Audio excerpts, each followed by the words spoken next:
UCF and Florida. Interesting game here. Florida 1-point home favorite, 62 the total here in the Swamp. I mean, that was a 2x4 upside the head delivered by Dion and Colorado on Saturday to this UCF team. Who saw that coming? I mean, my goodness, you're talking about a 2-touchdown underdog, 14-point dog going into the bounce house there and just putting a fucking dismantling on that UCF team. What happened to the defense here for Gus Malzahn's team on Saturday? Just wretched, just absolutely sliced and diced. And you know what makes matters worse? You know what's even more damning about that loss for UCF? This fucking Colorado team all season long, they couldn't run the football worth a lick. Yeah. And all of a sudden, they were having some success. Now, it was early as the game went on. They kind of got better against the run, Colorado. But in the first half, Colorado was able to run the football. Now, granted, a lot of their run yards were early. UCF did make an adjustment, but then it was Shedeur Sanders and a 290 passing yard performance, finding, Will Shepard, Travis Hunter. I mean, another great game from Travis Hunter, a touchdown catch, another phenomenal game on the other side of the ball, too, on defense in the secondary. Jimmy Horn, Jr., LeJonte Wester. A lot of weapons for Shedeur in the passing game, and they did a lot of damage, over 400 yards. UCF, one of those games where the box score is misleading.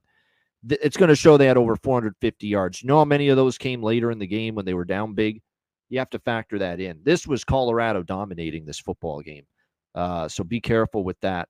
And yes, Bama, boy, 4 turnovers, too, for UCF. That was huge. 2 interceptions from and that's still a bugaboo for KJ Jefferson, just like it was at Arkansas.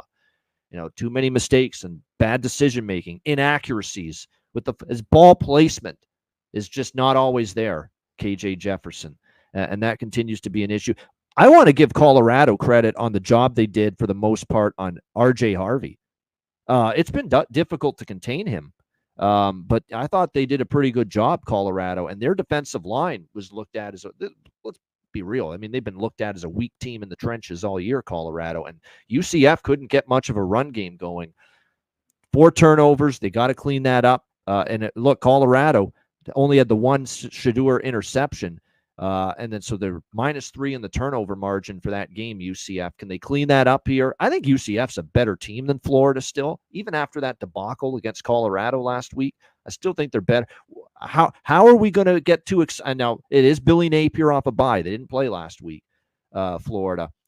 But are we really going to give them too much credit for beating Mississippi State, who are just having an absolutely disastrous season? They got crushed at home by Toledo. Mississippi, and I like Toledo. Toledo's a nice team in the MAC, but they went in there and they not just won as underdogs. They fucking piss-pumped Mississippi State in Starkville in that game, Toledo. And we're going to get that excited, Connor Mack, that Florida beat Mississippi State for their first win against an FBS team. I'm not going to get that excited about it. There's still issues. Are they going to go with the 2-quarterback system again? Because they played both guys against Mississippi State, Graham Mertz and DJ Lagway. Is Billy Napier going to stick with playing both of them in the same game? We'll have to see. But I'm not laying anything with Florida. It's UCF or pass for me. C-Mac, what do you think here? Yeah, I'm not going to lay anything with Florida. Not even, just the point here. This game for me is just the over. Florida defense is still bad. I mean, Mississippi State's going to score what they did, especially where it's at here, 61.5, 62. I think both offenses should have success. Florida, and I hate the Mertz Lagway. They want to hold on to that, but I think they should be able to move the ball. I was a little shocked how just easy. I knew they would, but Colorado moved it.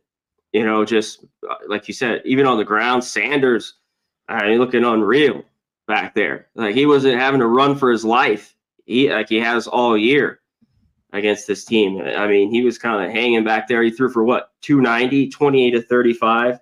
You just had the 1 pick, 3 tutties. And, like we talked about, they ran the ball solid. So I think Florida will have success off the bye. They have Tennessee coming up. But I just think we get points in this game in the end, and we get over this one. UCF 4-0 to the over. Florida 3-1. This is too low for me. Over. And they've been weaker against the run on defense, Florida, too. So UCF should be able, and again, they want to be run first. with Gus Malzahn. That's always the way it's been. Go back to Auburn when he was there. Always run first more than throwing it. And I think it should work here against Florida. I think there's just going to be too big of plays and holes. Yeah. In this one. That's what, yeah. The over might be even better than taking UCF, because that was alarming to see UCF's defense play that way. And the one thing Florida can do is score some points and move the football. Their offense isn't bad, and their offense is certainly better than their defense, Florida. So the over might be in play there indeed on Saturday.